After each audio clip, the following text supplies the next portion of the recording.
ونقول يا صباح الفل، ويلا بينا نشوف هنعمل ايه النهارده. عايزه اقول لكم احنا هنعمل حبه فول مدمس، حكايه جدا جدا جدا. وانسوا ان انتوا تاكلوا طبق الفول ده من بره ابدا. يعني عايزه اقول لكم احنا هنعمل طبق فول حكايه او حله فول رهيبه جدا.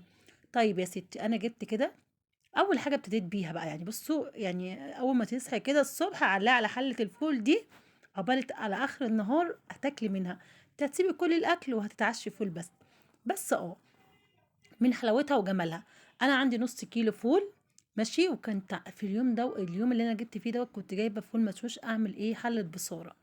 فسبت منها كبشه كده على جنب، وقلت ايه عشان لما اجي ادمس حبه الفول. وجبت ربع بليله، خلاص خدت منهم برضك ايه كبشه. شايفين الحفنه دي؟ هي الحفنه دي. من خدت بقى يعني كبشه من الفول المدشوش، كبشه من القمح بتاع البليله، كبشه من العدس كده. وانسوا بقى ان تقولوا لي ان القمح ولا العدس ولا الفول المدشوش باين في حله الفول اللي احنا نعملها دي. خدتهم كده غسلتهم غسله محترمه لحد ما تشوفوا كده الميه يعني فله شمعة منورة. خلاص، ويلا نضيف الإضافات بتاعتنا اللي تخلي حلة الفول دي حكاية. طيب أنا عندي هنا هو دوت إيه، كركم أو كركم. كركم هيخلي لونه تحفة، وكمان معاه معلقة بابريكا. يبقى أنا حطيت معلقة كده مليانة من البابريكا، ومعلقة كبيرة من الكركم. وعلى ضمانتي ان انتوا مش ولا هتشموا ريحة الكركم ولا اي حاجة في الاول. اي نعم هو بيغلي هتبقوا شامين ريحة الكركم، ما تقلقوش خالص. عبال ما هيستوي هتلاقوا ان العدس ده، العدس ايه، الفول ما فيهوش اي ريحه. طيب ده ايه كمان؟ شايفين ايد المعلقه كده يعني بصوا، سنه كده من الايه، من ملح الليمون. وطلعت ليمونتين كده من الفريزر غسلتهم ورحت ايه حطاهم زي ما هم سلام. ما تقلقوش خالص. والحله بتاعتنا كانت تكمرها وتروح حاطينها ايه على البوتاجاز على نار عاليه، وبعد كده ايه توطوا عليها وتسيبوها ونسيها بقى اليوم كله. تمام تمام، اول ما تغلي وطوا عليها وسيبوها. خلاص. عايزه اقول لكم يعني بصي، مفيش بعد كده تاني. انسي ان انت بقى تشتري فول من بره تاني. من بره مين يا ستي الحاجه؟ فالمهم كده اول ما ابتدى معايا يغلي كده هوت وشرب الميه، طبعا بروح مزوده له ميه. ايه اول ما الاقيها محتاج ميه اروح مشغله مين؟ الاستاذ كاتل دوت. الكاتل كده وتزودي ميه سخنه. خلاص. بصي لما تلاقي الفوليه كده بقت معاكي زبده، بس ما تنسوهوش على البوتاجاز. خلاص. علشان الحله من معاكم او القدره اللي انتوا بتدمسوا فيها الفول قعرها ما يتلسعش. خلاص كده. ويبقى حبات الفول معايا طعمها شايط، ريحه الفول شايطه. بتيجي كتير من بره نجيب فول من عند المطعم ولا حاجه تلاقوا الفول ريحته شياط. لا احنا مش عايزين نوصل للدرجه دي. طبعا الفول لو شاط خلاص باظ، بيبقى طعمه وحش وريحته وحشه.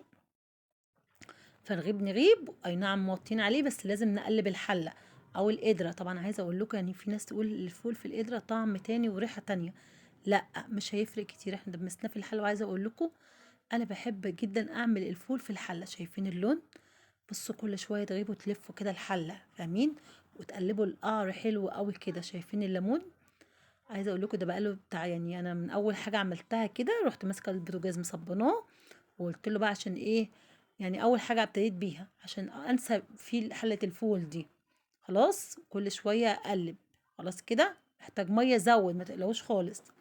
لحد ما وصل معايا. بصوا بقى، بصوا اليوم دوت بامانه ربنا انا كنت عامله لهم فراخ الفطرين، وخدت طبق فول كده.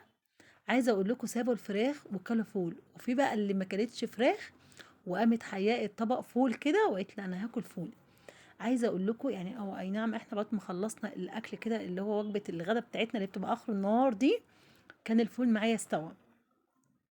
عايزه اقول لكم حله فول محترمه جدا جدا جدا. طبق الفول ده كان خطير بجد. بصوا بقى هنظبطه تظبيطه تمام. هروح حاطه كده حبه من الزيت وحبه من الشطه وحبه من الكمون. عندك بقى طحينه ضيفي. عايزه اقول لكم مش محتاج ليمون. عايزه اقول لكم كان طعمه رهيب. رشه بقى ملح كده وظبطيه كده، ورشه طحينه. طبعا انا كنت عامله طحينه، كنت اليوم ده كنت فيه يوم كنا عاملين بقى سندوتشات وعاملين حله ايه علبه لولو لما دخلت خلتني مش مركزه. علبه طحينه كده كنا عاملين منها سندوتشات، فطلعتها بقى كده ورحت ايه سمولة يا لولو. حطيت بقى ايه على طبق الفول كده طبق طحينه كده. طبق طحينه ايه والله العظيم انا مش مركزه. ظبطته بالطحينه. خلاص كده. ماما نعم.